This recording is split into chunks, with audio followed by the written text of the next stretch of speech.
Hi, I'm Jim Schultz, the Executive Director of the Democracy Center in Cochabamba, Bolivia. I want to thank Politics Online for naming the Democracy Center as one of the top 10 groups contributing to the marriage of the internet and political activism. Let me tell you a little bit about our work. Since 1992, the Democracy Center has been working worldwide with citizens to help them have an impact on the issues that affect their lives.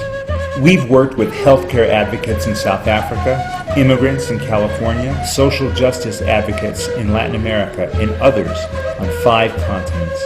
Our use of the internet goes back pretty much to the invention of the internet and has evolved and grown just as the internet has. In 1997, we started an electronic newsletter to a few hundred people. 3 years later, when we had expanded from California to Bolivia, our readership had grown to more than 2,000.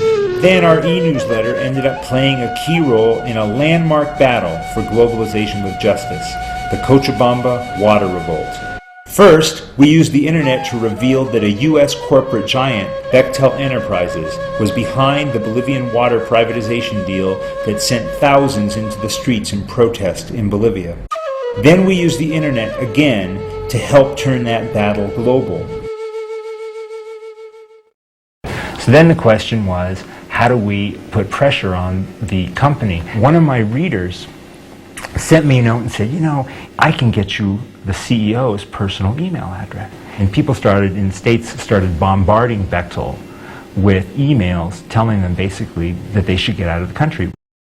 In 2004, the Democracy Center followed the internet into the blogosphere, creating the Blog from Bolivia, which now has 2,000 to 3,000 readers every day. The blog has become a point of reference for government officials, major newspapers, and others.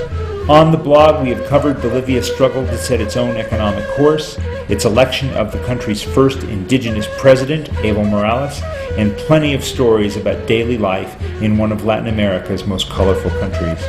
More recently, we have begun using the power of internet video.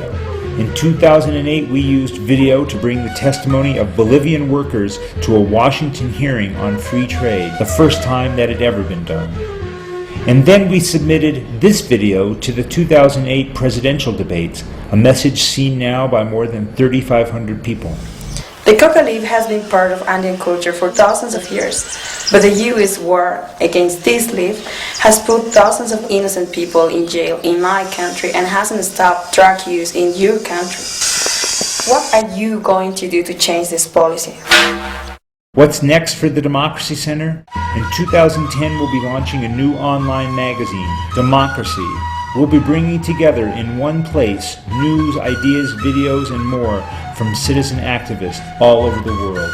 So, thank you again for this award, and stay tuned.